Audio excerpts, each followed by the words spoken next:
बच्चों, आज हम पढ़ेंगे पाठ 5 कविता पर्वत प्रदेश में पावस। पर्वत प्रदेश यानी जहाँ पर्वतों का राज है, पावस यानी वर्षा ऋतु, जिसके लेखक हैं सुमित्रानंदन पंत, जिनका जन्म उत्तराखंड में हुआ था। पद पहला है, वर्षा ऋतु थी पर्वत प्रदेश, पल पल परिवर्तित प्रकृति वेश। पावस ऋतु यानी अर्थात वर्षा ऋतु, परिवर्तित होना यानी बदलना, प्रकृति वेश यानी प्रकृति का रूप। पावस ऋतु थी पर्वत प्रदेश, पल पल परिवर्तित प्रकृति वेश यानी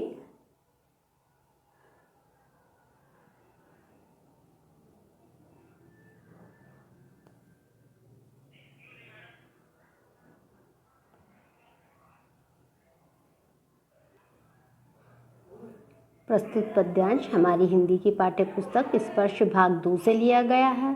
इसके कवि सुमित्रानंदन पंत जी हैं, जिन्होंने कवि ने वर्षा ऋतु का सुंदर वर्णन अपनी इस कविता में किया है।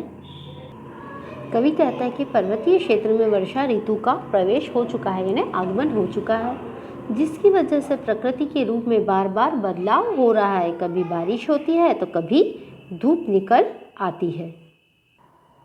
मेखला कर पर्वत अपार अपने सहस्त्रदग सुमन फाड़, अवलोक कर रहा है बार बार नीचे जल में निज महाकार, जिसके चरणों में पलाताल दर्पण सा फैला है विशाल।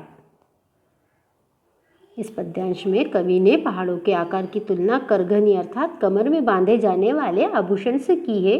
कवि कहते हैं कि करधनी के आकार वाले पहाड़ अपनी 1000 पुष्प रूपी आंखों को फाड़ कर नीचे जल में अपने विशाल आकार को देख रहे हैं, यानी पहाड़ों से जो जल गिर रहा है उसे वो देख रहे हैं। ऐसा लग रहा है पहाड़ ने जिस तालाब को अपने चरणों में पाला है, अर्थात पहाड़ के नीचे जो तालाब है वह तालाब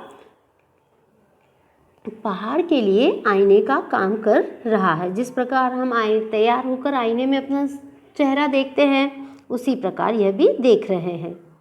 तीसरा पद, गिरी का गौरव गाकर झरझर मद में नस नस उत्तेजित कर, गौरी मोती की लड़ियों से सुंदर झकरते हैं झाग भरे निर्झर, गिरिवर के उड़ से उठ कर ऊंचा ऊंचा कांक्षाओं से तरवर है झाक रहे निर्वण नभ पर, अनिमेष अटल कुछ चिंता पर।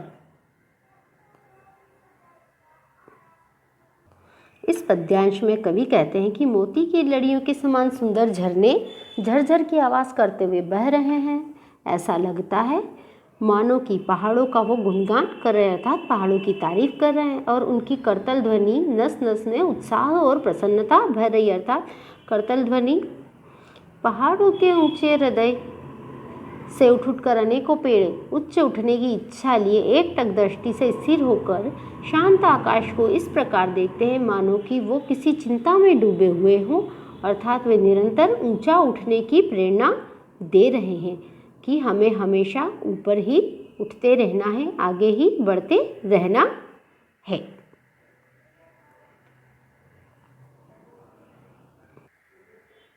उड़ गया अचानक लो भूधर, पड़ाकर अपार पारद के पर, रव शेष रह गए हैं निर्झर है टूट पड़ा भू पर अंबर, धस गए धारा में सबल शाल, उठ रहा धुआं जल गया ताल, न्यो जलद नान में विचर विचर था इंद्र खेलता इंद्रजाल।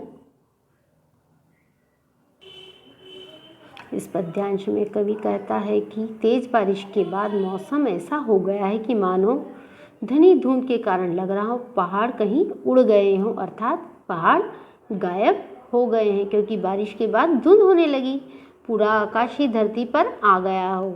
सुबह यदि आप देखेंगे तो सब दूर कोहरा हो जाता है, इससे लगता है कि पहाड़ नीचे आ गए। प्रकृति का ऐसा भयानक रूप देखकर शाल के पेड़ डर कर धरती के अंदर धंस गए हैं। चारों ओर धुआं होने के कारण लग रहा है कि तालाब में आग लग गई है।